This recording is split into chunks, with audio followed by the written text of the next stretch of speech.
Welcome to This Explainer. I'm your host. And as an expert in digital ethics, I spend a massive amount of my time analyzing the wild collision between human intention and artificial intelligence. Today, we're going to frame this clash as a formal academic debate. We're pulling directly from a fascinating recent paper titled Creative in the Age of AI, Rethinking the Role of Intentional Agency. We're going to unpack the really deep, fundamental philosophical questions about what it actually means to create something new, especially when the creator might just be a string of code. Here's how we are breaking down today's debate. First, the resolution. 2, the affirmative side, focusing on intentional agency. 3, the negative side, looking at AI disruption. 4, cross-examination on function and bias. 5, the compromise, which introduces consistency. And 6, closing arguments on domain specificity. Let's jump right into part 1, the resolution, rethinking the core of creation. So, the resolution on the floor today is this. Does creativity strictly require intentional agency? This is a question that cuts right to the absolute heart of what it means to generate something novel in our modern world. Think about it like this. If an elephant accidentally knocks over a bucket of paint onto a canvas, and the result is this undeniably beautiful image, is the elephant creative? Or does a true act of creativity demand a mind that actively plans, intends, and executes a vision? As you use AI tools in your own life, whether at work or just playing around at home, this is the core tension you're actively navigating. Are you collaborating with a creative entity, or are you just operating a really sophisticated paintbrush? Moving on to part 2, the affirmative, the intentional agency condition. For the longest time, theorists have leaned hard on what's called the intentional agency condition, or the IAC for short. Basically, this condition argues that without a mind explicitly intending to create, true creativity simply cannot exist. It's the idea that creativity isn't just about the final product you hold in your hand. It's about the spark, the motivation, and the deliberate action of a sentient being behind it. That intention itself is viewed as absolutely foundational. Historically speaking, intention has really been our anchor here. It's how we've always separated meaningful creation from, say, a happy accident of nature. If a gorgeous pattern emerges in the sand from the wind blowing, we'll totally call it beautiful, but we don't call the wind creative, right? The intentional agency condition has ensured that we reserve the absolute highest praise of creativity for deliberate, conscious effort. It's a way for us to uniquely value human thought. It is literally what separates a master painter from a random chemical reaction. Intention gives art its soul. Or, well, at least that's what we've always told ourselves. Which brings us to part 3, the negative, real-world AI disruption. And man, this is where the negative side of our debate brings the heat. When researchers actually look at real-world linguistic data, meaning the actual words you and I use every single day, they found something super striking. Authors and journalists are routinely and very naturally labeling generative AI systems as creative. They look at the incredibly sophisticated outputs these systems generate and just apply the word without a second thought. And they do this even though everyone knows the AI lacks an internal, conscious intent. So everyday usage has completely bypassed the strict, dusty philosophical requirement. I find this completely fascinating. The way we use language is actively shifting, which is descriptively breaking down the traditional gut intuitions that used to prop up the intentional agency condition.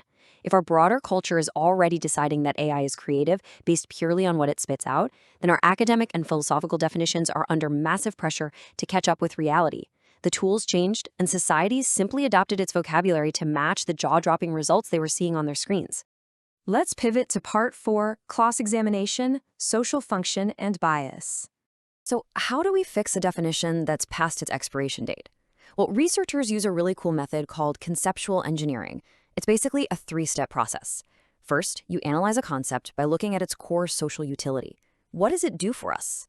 Second, you identify where current usage breaks down or creates distortions in the modern world. And third, you propose a replacement framework for better utility. We are essentially diagnosing a broken word and re-engineering it so it actually serves us back. Applying that first step, we have to ask, what was the original point of the IAC anyway? Well, it existed to help society locate and reward the people who could reliably generate great things. By identifying who had the intent to create, we knew exactly who to hire, who to fund, and who to encourage, so we could keep getting more of those valuable, novel products. It was a highly practical, incredibly useful social tool for a world where literally only humans could create. But step 2 reveals a major breakdown. Demanding intent works beautifully for tracking humans, but when we force that same strict demand onto AI, it actively creates unfair biases. It completely distorts our assessments. We end up dismissing perfectly novel, incredibly valuable AI outputs simply because there wasn't a mind behind them. The old definition stops being a helpful tool for identifying value and just turns into this arbitrary gatekeeper. When we stubbornly cling to the idea that intent is mandatory, we blind ourselves to the very real, very consistent value that AI is producing right in front of our eyes. That leads us directly into part 5, the compromise, the consistency requirement. For the third and final step of our engineering process, researchers propose a pretty radical shift. They say we should toss out the intentional agency condition at a general level and replace it with something called the consistency requirement. This is a purely output-focused metric. If a system, whether it's human or machine, can reliably and consistently generate products that are both novel and valuable, it meets the standard for creativity, period. The internal mental state is no longer the bouncer at the door. By making this shift, moving away from an intent-based framework and fully embracing a consistency-based framework, we actually strip away that unfair bias against AI. We align our philosophical definitions with how society is actually talking today. We focus purely on the value of what is reliably generated. This lets us appreciate AI innovations without getting bogged down in impossible, circular debates about machine consciousness. It's a wildly pragmatic, functional approach to modern creativity. It respects the output for what it is, rather than punishing it for how it was made. Finally, we arrive at part 6, closing arguments, when intent still matters. Now, here's the nuance.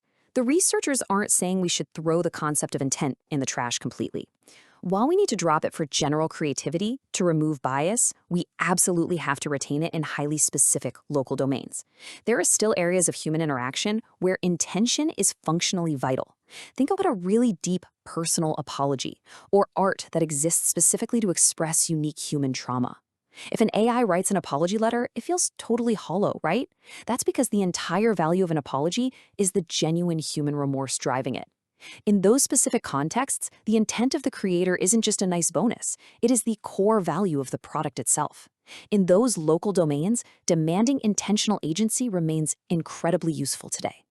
As we wrap up this explainer, I want to leave you with something to chew on. We've seen that our language is adapting in real time, our frameworks are shifting from intent to reliable consistency, and yet certain human domains still fiercely protect the value of meaning to do something. So as you navigate this crazy new technological landscape, ask yourself this. If an AI consistently generates beautiful, highly valuable art, does it really matter if it didn't mean to? Thank you so much for joining me to break down this debate.